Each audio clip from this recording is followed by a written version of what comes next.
సత్యవేడు రాజకీయాల్లో నిన్న మరోసారి పెద్ద దుమారం చెలరేగిందండి.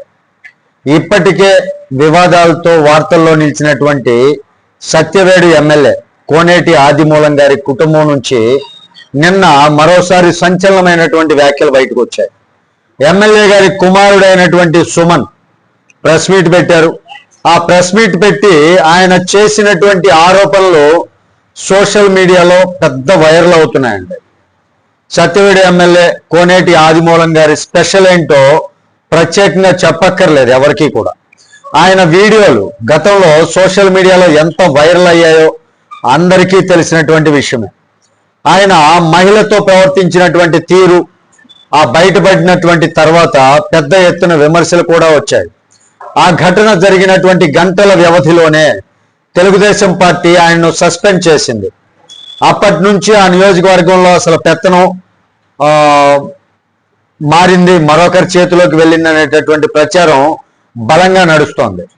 అయితే ఇప్పుడు అసలు ట్విస్ట్ ఏంటంటే నిన్న ఆయన కుమారుడు సుమన్ మీడియా ముందుకు వచ్చాడు, సంచలనమైనటువంటి వ్యాఖ్యలు చేశాడు. మేము 100 కోట్ల రూపాయలు ఖర్చు పెట్టాం, మా ఆస్తులు అమ్ముకున్నాం, ఇల్లు తాకట్టు పెట్టాం, అప్పులు చేశాం, ఇప్పుడు మా డబ్బులు మాకు తిరిగి ఇవ్వాలి, లేకపోతే సస్పెన్షన్ ఎత్తివేయాలి అంటూ డిమాండ్ చేశారండి. ఇక్కడే అసలు రాజకీయ భూకంపం మొదలైందని చెప్పొచ్చు. ఎందుకంటే ఎన్నికల్లో 100 కోట్ల రూపాయలు ఖర్చు పెట్టామని బహిరంగంగా చెప్పటం చిన్న విషయం కాదండి. ఇది రాజకీయంగాను, చట్టపరంగాను, నైతికంగాను కూడా భారీ నష్టానికి దారితీసేటటువంటి అంశం. సోషల్ మీడియాలో ఇప్పుడు ఒకటే ప్రశ్న వస్తుందండి, నిజంగానే 100 కోట్ల రూపాయలు ఖర్చు పెట్టారా? ఒకవేళ పెట్టి ఉంటే ఎక్కడ ఖర్చు పెట్టారు, ఎవరి కోసం ఖర్చు పెట్టారు? సుమన్ మరో అడుగు ముందుకు వెళ్ళి వేరే వాళ్ళు తప్పు చేస్తే ఒక న్యాయం, మేము చేస్తే మరో న్యాయమా? పార్టీలో చాలా మంది తప్పులు చేస్తున్నారు కదా, మమ్మల్ని మాత్రమే టార్గెట్ చేస్తున్నారు అంటూ మండిపడ్డాడండి. అంటే ఇది కేవలం సస్పెన్షన్ విషయం అయితే కాదు, పార్టీలో అంతర్గత అసంతృప్తి బయటపడిందని చాలా మంది విశ్లేషకులు చెప్తున్నటువంటి మాట. నిజం చెప్పాలంటే చాలా పార్టీల్లో చాలా నాయకులు భారీగా ఖర్చు పెడతారు అన్నది ఓపెన్ సీక్రెట్ అది. కానీ దాన్ని ఇలా మీడియా ముందుకు వచ్చి అక్కడ మీడియా ముందు నిలబడి ఇలా అనౌన్స్ చేయడం అంటే చెప్పేయడం చాలా అరుదనమాట. అందుకే ఈ వ్యాఖ్య ఇప్పుడు సోషల్ మీడియాలో చాలా వైరల్ అవుతుందండి. వాళ్ళు ఏదైతే వాళ్ళు మాట్లాడారో అది సెల్ఫ్ గోల్ అయిందని రాజకీయ విశ్లేషకులు అయితే చెప్తున్నారు. ఎందుకంటే ప్రత్యర్థి పార్టీలు దీన్ని ఆయుధంగా వాడుకుంటున్నాయన్నమాట. వైసీపీ సోషల్ మీడియా వాళ్ళు దీన్ని ఒక పెద్ద ఆయుధంగా వాడుకొని చాలా కామెంట్స్ పెడుతూ ఉన్నారు, చాలా పోస్టులు వైరల్ చేస్తూ ఉన్నారు. ఇంకో ముఖ్యమైనటువంటి విషయం ఏంటంటే సత్యవేడు నియోజకవర్గంలో చాలా కాలంగా గ్రూపు రాజకీయాలు, ఆధిపత్య పోరు, కరప్షన్ ఆరోపణలు చాలా ఉన్నాయి. ఈ టాక్ ఎప్పటి నుంచో నడుస్తుంది.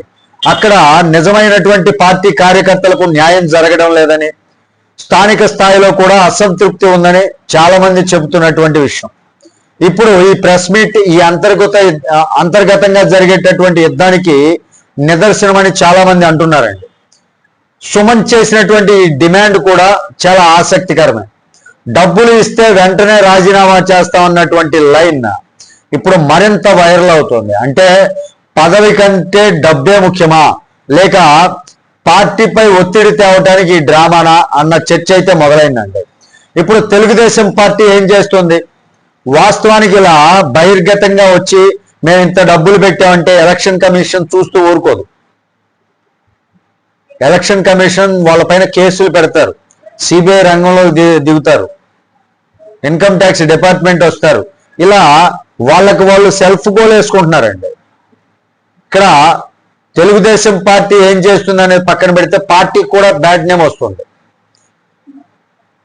వాళ్ళని మరి పట్టించుకోకుండా వదిలేస్తుందా, లేక కఠిన చర్యలు తీసుకుంటుందా, లేక అంతర్గతంగా సెటిల్ చేస్తుందా అన్నది వేచి చూడాల్సినటువంటి అంశం. అయితే ఒక్క విషయం మాత్రం ఇక్కడ క్లియర్ అండి, ఈరోజు సత్యవేడ్ నుంచి వచ్చినటువంటి ఈ ప్రెస్ మీట్ ఆంధ్ర రాజకీయాల్లో కొత్త చర్చకు తెరలేపింది. 100 కోట్లు ఖర్చు పెట్టామన్నటువంటి ఒక్క మాటే ఇప్పుడు రాష్ట్ర రాజకీయాల్లో బాంబులా మారిందని చెప్పొచ్చు. అంటే వైరల్ అవుతుంది అని చెప్పొచ్చు.